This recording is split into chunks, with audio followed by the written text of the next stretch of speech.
I thought I'd be the last person you'd ever let him hurt. If it had been you that he'd beat to a bloody pulp, if he had taken you from this world, I would have done nothing but search the planet for this pathetic pile of evil death-worshipping garbage and send him off to hell. Welcome back to Thinking Critical. This is Wes, and it's time for me to eat some crow. I must admit, Mariko Tamaki's first soiree into Batman in Dark Detective #1 is really good. I'm a little bit shocked. I figured the art by Dan Mora would certainly help with the ambiance, but it's a solid story. It's a good Batman story. There's a couple of issues with it, but it's a solid 4-star comic. You know, I recommend it. It's not a highly recommend. That's only because the price tag is $6 and there's only 24 pages of story as far as the Bruce Wayne Dark Detective story goes as well. There is a backup story. It's a grifter story. It's the same amount of pages. I didn't like it with the next Batman, and I didn't like it with the Superman of Metropolis, and I certainly don't like it here. I personally would have preferred more of the main event because it is a very good story, very exciting. So tip of the cap to Mariko Tamaki. At least for one issue, she's got a damn good Batman story. Like, it's pretty engaging.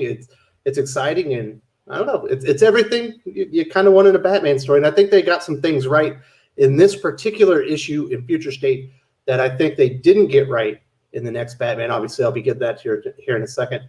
Now, before I get started, I do want to say, if you haven't subscribed to the channel, subscribe, hit the bell for notifications, give me a thumbs up if you enjoy this review, give me a thumbs down if you don't. Either way, I want to hear your thoughts. What did you think about Dark Detective #1? Were you as surprised as I was? Or were you expecting this from Mariko Tamaki? Because I know I wasn't. Now, the first thing that they really get right in this comic book is the setting. Dan Mora, I knew he was a good fit for Batman. I knew he would be a good fit on this particular comic. Obviously, he's going to be illustrating Detective Comics with Mariko Tamaki after Future State when Infinite Frontier begins. So the setting's really good. While the Nick Darrington art in The Next Detective was really good, that story could have taken place in like the 70s, just as far as the way it looked and everything. This has the more cyberpunk Gotham feel that we got from all the covers of the Batman and Batman-related characters that were taking place in Gotham. So this is kind of more what I was expecting. The setting's really cool. It definitely has a Blade Runner kind of vibe to it. It's kind of dark and gritty, but there's tons of technology, bright, vibrant colors everywhere. But I must say, just across the board, the art in this comic book is fantastic. Dan Mora and Mariko Tamaki seem to be a good fit for Batman, at least for now.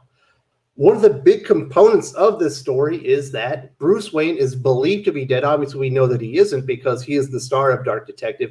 And we do get interspersed in with the story that's happening in the moment in Future State of how Batman is now presumed dead. He was shot while running from the Magistrate, specifically a character called Peacekeeper 1. And he escapes. Although it's highly insinuated in the way, at least the way I took it, was that Peacekeeper 1 let him get away. And you definitely piece that together here at the end. But he goes and finds the best surgeon in Gotham, gives him some cold hard cash. He stitches him up, gets him on his way. There's also a time component about this story. It goes from now and then, now and then. It doesn't specifically give you times. But in the current story, the parts that are now, they're talking about Batman has been pronounced dead by the Magistrate.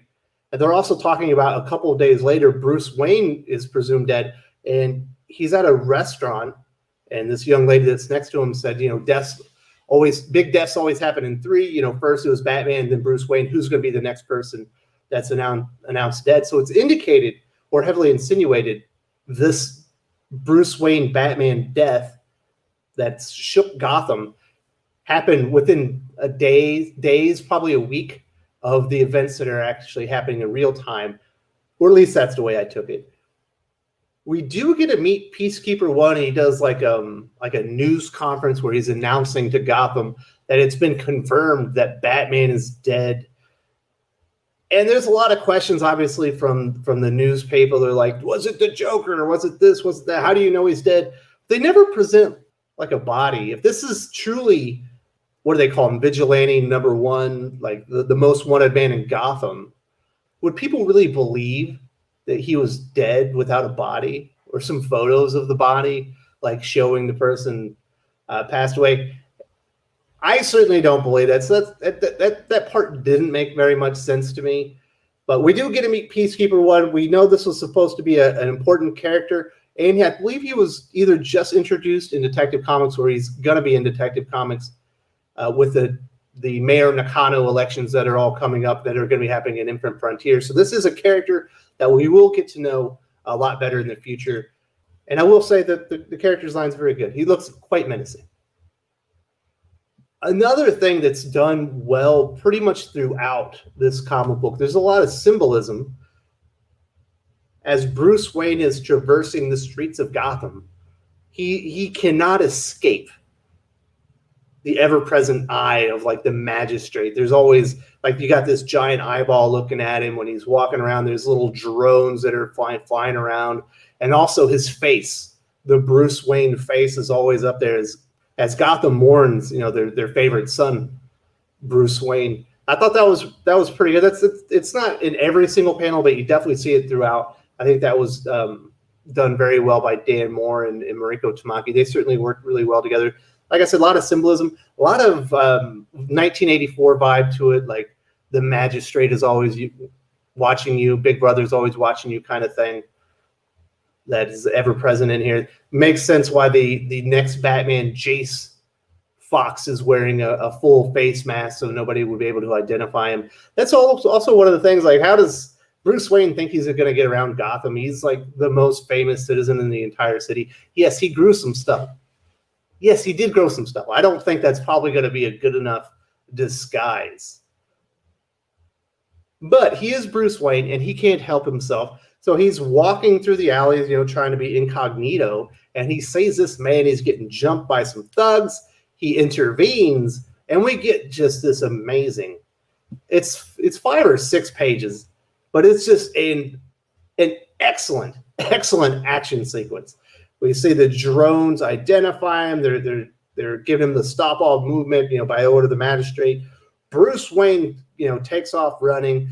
He rips off his clothes to expose that he is wearing his Batman armor. Now, it's an old school Batman armor. You can see he's definitely put it together piecemeal, probably with old equipment or things that he found. This is not your super technologically advanced Batman. This is your analog Batman, your back to basics kind of thing that James Tynion's working with. You definitely get the feeling like maybe he hasn't been as active in Gotham lately. The Magistrate does have like a shoot first order. Anytime you see a mask, whether it's a hero or a villain, you shoot to kill. Like they don't exactly want them apprehended.